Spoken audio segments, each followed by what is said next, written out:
While not the most exciting topic, the new font browser within Resolve 21 could be a useful feature to those of you who have a large amount of fonts installed on your system and you've been looking for a little extra help when you're working on your projects. So let's take a quick look at this new feature. I'm going to go ahead and select my clip here for our text, and we can see that displayed within our timeline viewer. But let's come over to the inspector. If you're not seeing, you can just click on the inspector button here.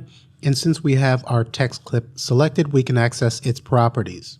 Now up at the very top, we can always choose the font family from here, and I do believe that this small preview on the right hand side is new, so that is something else that's new. But we could always just use our down arrow and make our way through it, and then we have a preview within our timeline viewer window. You can see that the font is changing there. I can also just press a letter, so if I press S, then we're going to jump immediately to that letter, and we can see at the bottom we have our sans. I can then arrow down from there. But let's exit out of this drop-down menu and take note we now have this small button here. So if I go ahead and click on this, we'll open up our font browser. Now we have this larger view or preview of the various fonts that we have available. Now by default, we're going to see all fonts and we can just scroll through. We can also again press a letter. I'll press B, and we actually do need to click in the search field first here. So I'll go ahead and press B, E. Now here I've got one particular font that I like to use on a regular basis, and I can actually click on the star to favorite this. And then now when I come to the favorite section up at the top, we can see that that's been added here.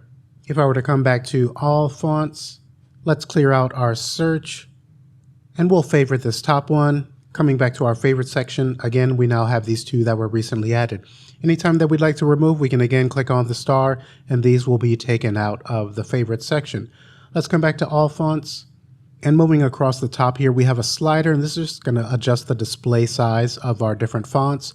We can also change to a thumbnail view. Again, this slider will affect the size of our thumbnails as well.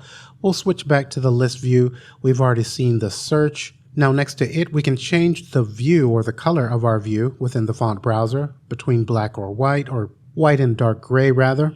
We then have a button for selecting how we would like for our fonts to be displayed. And then finally, we have these three dots, which is going to give us access to the options menu. And by default, we're going to see the default text, but we can also click on display user custom text. So I'll just type in, this is a test, and press enter. And then now we can see that this text is going to be displayed. If we'd like to reset this, we can come to the bottom, reset user custom text. If we'd like to go back to the default, then we can choose up at the top, display default text. And of course, once we've made our selection, we can see select as the red frame and it will be applied. But for now, I'm just going to go ahead and click on cancel. Okay, so that's been a quick look at the new font browser. I hope this has been useful to someone out there. And if you are interested in speeding up your learning curve with Resolve 21 or earlier versions, I do provide training over Zoom directly with me. So if you're interested in finding out more information about that, check out the pinned comment below or the description area of this video.